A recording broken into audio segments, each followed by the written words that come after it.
তিনি সাংবাদিক সংবাদ সূৰ্য 13 সাংবাদিকক সংবাদ পহৰি পতা ডিজিটেল পৰ্টেল আজিৰ খবৰৰ আৰু যথেষ্টখিনি আজিৰ খবৰে জনপ্ৰিয়তা অৰ্জন কৰিছে সংবাদ মাধ্যমখনত আৰু আশা কৰিছো আজিৰ খবৰৰ যি যাত্ৰা সেই দুবছৰ নহয় সেই যাত্ৰা কেতিয়াও স্তব্ধ নহ'ব আৰু তাকে কামনা কৰি মই আজি অনুষ্ঠানৰ আমাৰ বিশিষ্ট অতিথিসকলক মই মঞ্চলৈ স্বাগতম জনাব লৈছো প্ৰথমে ডিজিটেল পৰ্টেল আজিৰ খবৰৰ দ্বিবাৰ্ষিক বৰ্ষপতি উপলক্ষে দেওবাৰে দিছপুৰ প্ৰেছ ক্লাবত আয়োজিত এক বঁটা প্ৰদান অনুষ্ঠানত ৰাইজৰ 3 গৰাকী সাংবাদিকক সংবাদ সূৰ্য 13 গৰাকী সাংবাদিকক সংবাদ পহৰি এগৰাকী সমাজকৰ্মীক শান্তি যোদ্ধাৰ লগতে কেইবাজনকো আন বিভিন্ন শিতানৰ বঁটা প্ৰদান কৰা হয়।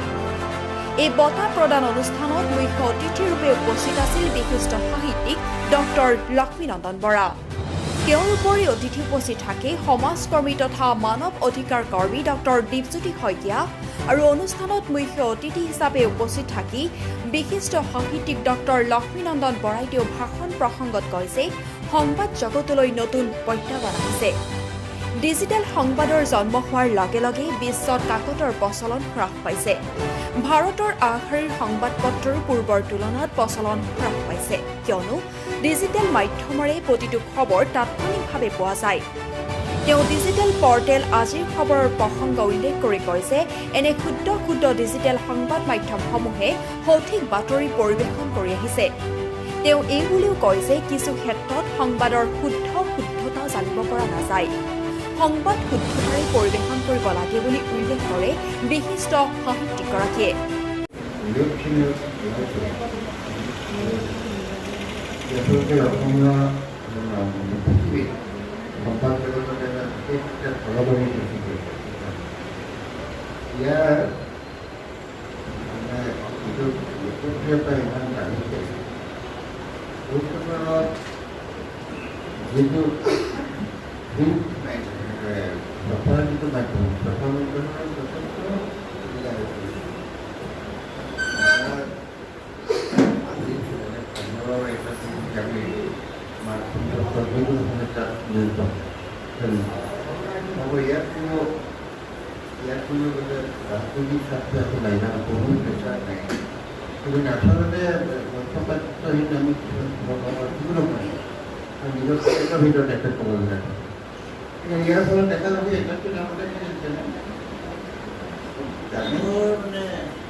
আনহাতে মানৱ অধিকাৰ কৰ্মী ডক্টৰ দীপজ্যোতি শইকীয়াই ভাষণ প্ৰসংগত কয় ডাঙৰ ডাঙৰ মিডিয়া হাউচতকৈ সৰু সৰু এনে পৰ্টেল প্ৰকৃত খবৰ পোৱা যায়।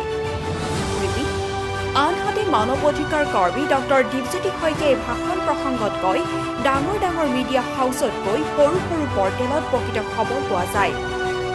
ডাঙৰ ডাঙৰ মিডিয়া হাউচে কাৰ পক্ষত কাম কৰি আছে সেয়া জনগণে জানে। বিভিন্ন ৰাজ্যৰ তুলনাত অসমৰ সংবাদ মাধ্যমৰ গুৰুত্ব অধিক। সঠিকভাৱে অসমৰ সংবাদ মাধ্যমে কাম কৰি আছে। অভিজ্ঞতাৰ ভিত্তিত এক কথা মই কৈছো সংবাদ মাধ্যমে কেতিয়াও বিচাৰকৰ ভূমিকা ল'ব নালাগে। সংবাদ মাধ্যমৰ প্ৰতিজন সাংবাদিকে কেতিয়াও বিচাৰকৰ ভূমিকা গ্ৰহণ কৰিব নালাগে। ইয়ে সমাজত বাধাৰ পাচিৰূপে থিয় দিয়ে। ব্যক্তিগত জীৱন খুচৰাটো সংবাদ মাধ্যমৰ ঋণাত্মক দিশ। সৰু সৰু হাউচবোৰে যথেষ্ট কষ্ট কৰে। মোক যি সন্মান দিলে তাৰ বাবে আজিৰ খবৰক ধন্যবাদ জনাইছো। যে কৈছে যে ডাঙৰ ডাঙৰ যিবিলাক মিডিয়া হাউচ সেই মিডিয়া হাউচতকৈ সৰু সৰু যিবিলাক পৰ্টেল আছে বা মিডিয়া হাউচ আছে সেইবিলাকতহে প্ৰকৃত জনগণৰ খবৰবিলাক পোৱা যায়। আৰু কথা কেতিয়াবা নিগেটিভ লাইনত যাব পাৰে কিন্তু আমি আজিকালি সকলোৱে জানো যে আমাৰ ভাৰতবৰ্ষৰ গণতান্ত্ৰিক ভাৰতবৰ্ষৰ গণতান্ত্ৰিক শব্দটো ক'ব লগা হৈছে বুজি ল'ব উচিত যে গণতান্ত্ৰিক ভাৰতবৰ্ষত আমাৰ যিবিলাক ডাঙৰ ডাঙৰ মিডিয়া হাউচ আছে তেওঁলোকে কাৰ পক্ষত বা কেনেধৰণে কাম কৰিছে সেইটো আমি সকলোৱে দেখি আহিছোঁ বা বুজিছোঁ বা জানিছোঁ বা ৰাইজে বুজিছে বুজা সকলে বুজিছে যে কি হৈ আছে আচলতে আমাৰ যি সমাজৰ বা মানুহৰ যি সমস্যা এখন দেশত গণতান্ত্ৰিক দেশত সাধাৰণ জনতাৰ যি প্ৰাপ্য যি অধিকাৰ আৰু কি সমস্যা হৈ আছে জনসাধাৰণে কেনেধৰণৰ সমস্যা ভুগি আছে সেই সমগ্ৰ বিষয়টো চৰকাৰৰ ওচৰত দৃষ্টি আকৰ্ষণ কৰিবৰ কাৰণে সংবাদ মাধ্যমে গুৰুত্বপূৰ্ণ ভূমিকা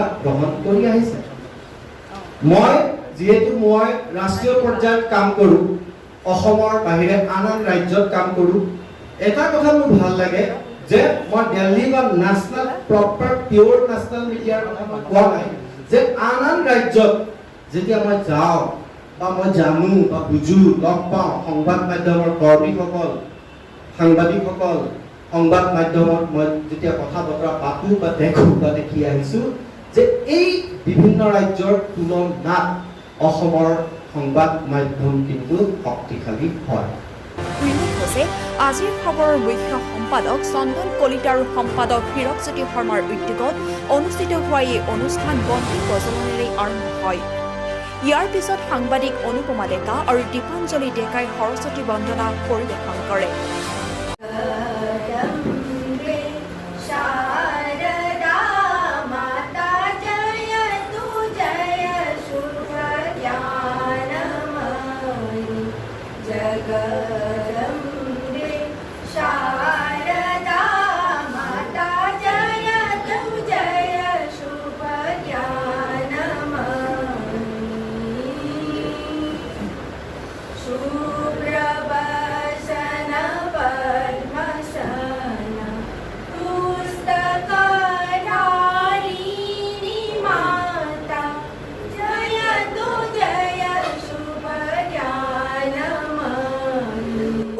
যে আজি অনুষ্ঠানত ডিজিটেল পৰ্টেলটোৱে শান্তি যোদ্ধা বঁটা প্ৰদান কৰা হয় মানৱ অধিকাৰ তথা সমাজকৰ্মী ডক্টৰ দীপজ্যোতি শইকীয়াক ইফালে সংবাদ সূৰ্য বঁটা প্ৰদান কৰা হয় প্ৰাগ নিউজৰ জ্যেষ্ঠ সাংবাদিক উৎপল বৰা জ্যেষ্ঠ ৰাষ্ট্ৰীয় সাংবাদিক দিলীপ কুমাৰ শৰ্মা নগাঁৱৰ জ্যেষ্ঠ সাংবাদিক উত্তম বৰাক আনহাতে সংবাদ প্ৰহৰী বঁটা প্ৰদান কৰা হয় দেৱানন্দ মেধক সাংবাদিক বসন্ত দাস গণ অধিকাৰ দীপেন ভৰালী দৈনিক বাতৰি কাকত ৰন্টু নেওগ দৈনিক অগ্ৰদূত নিপা কাকতি আমাৰ অসম প্ৰণৱ কুমাৰ পাটোৱাৰী অসমীয়া খবৰ অনুপমা ডেকা আমাৰ অসম ধীৰেন শৰ্মা দৈনিক অসম ৰূপক বৈশ্য নিউজ লাইভ কৰবী বৰশইকীয়া সাংবাদিক চন্দন দাস অসম আদিত্য আৰু আব্দুল হালিম নিয়মীয়া বাৰ্তা একেদৰে আদৰ্শ মহিলা সন্মান আগবঢ়োৱা হয় বিশিষ্ট সমাজ সেৱিকা বিনু বৰকাকতিক আনহাতে ৰূপসজ্জাকাৰ সন্মান ৰীনা বসুমতাৰীলৈ আগবঢ়োৱা হয় আজি print media social media electronic media মাধ্যমত সমাজ ভিতৰত বহুত কম সময়ত আৰু আমাৰ ওচৰত সংবাদ আহি পায় আৰু আমি দাদা কোৱা নিচিনা যে সঁচা সাংবাদিকতা কৰিব লাগে নিজৰ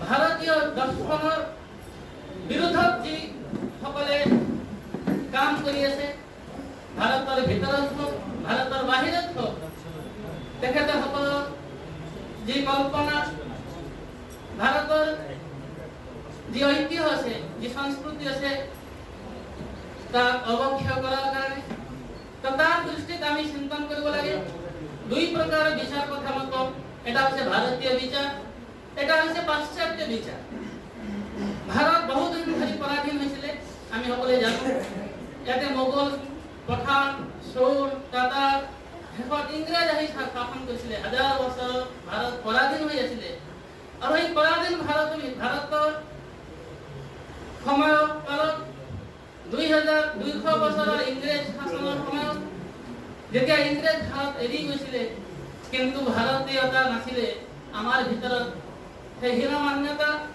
আৰু ইমান ভৰপূৰ হৈ আছিলে যাৰ দ্বাৰা আমাৰ সংস্কৃতি আমি পাহৰি গলো আৰু সেইকাৰণে সেই কালখণ্ড কোৱা হয় বিস্মৃতিৰ কালখণ্ড আমাৰ সমাজখন আমি পাহৰি গ'লো। ভাৰতত কোৱা হৈছে মাতা ভূমি পুত্ৰম পৃথিৱীয়া, এই ভূমি আমাৰ মা আৰু আমি তাৰ সন্তান। সেইকাৰণে বৈচাৰিক সংঘৰ্ষ চলি আছে গোটেই সমাজত। যাৰ বিচাৰ যিমান শ্ৰেষ্ঠ হ'ব সেইজনৰ আৰু সেইজনে জিকিব পৃথিৱীৰ অৱস্থাত। আৰু সেইকাৰণে বৈচাৰিক সংঘৰ্ষ 4 প্ৰকাৰৰ বিন্দুৰ পৰা মই আপোনালোকক কওঁ। প্ৰথম বিন্দু হৈছে স্ট্ৰাগল ফৰ এক্সিস্टेंस। ये হৈছে विदेशी विचार, जीने के लिए संघर्ष करना, ये विदेशी विचार। আমি কাক গ্রহণ করি? भारतीय विचार कहे सर्वे भवन्तु सुखिनः, सर्वे सन्तु निरामया, सर्वे भद्राणि पश्यन्तु मा कश्चित् दुःखः भवेत्। সকলে সুখী জীয়াই থাকিব লাগে, নিৰোগী হৈ থাকিব লাগে, কাৰ ভিতৰত দ্বেষ ভাৱ আহিব নালাগে। তো তেনেকুৱা আমি ভাৰতীয় বিচাৰ আমি কৰো। সেইকাৰণে ভাৰতীয় ঋষি মুনিসকলে ভাৰতৰ যিসকলে শ্ৰেষ্ঠ স্থান লৈ পাইছিলে আৰু তেখেতসকলক আমি স্মৰণ কৰিব লাগে, এই ভাৰতীয় বিচাৰ। অনুষ্ঠানৰ শেষত শলাগৰ শৰাই আগবঢ়াই চন্দন কলিতাই কয় যে সংবাদ মাধ্যমলৈ অহা প্ৰত্যাহ্বানক স্বীকাৰ কৰি এই আজিৰ খবৰ ডিজিটেল পৰ্টেলটোৰ জন্ম দিয়া হৈছিল। বহু ঘাত প্ৰতিঘাতৰ মাজেৰে 2টা বছৰ অতিক্ৰম কৰিলোঁ। আজি সতীৰ্থ আৰু জ্যেষ্ঠ সাংবাদিকসকলক এই বঁটা আগবঢ়াই আনন্দ অনুভৱ কৰিছোঁ। আগন্তুক সময়তো নিষ্ঠা আৰু সততাৰে কাম কৰি যোৱাৰ লগতে এনেদৰে সকলোৰে যাত্ৰাত পথ দেখুৱাব বুলি আশা কৰে।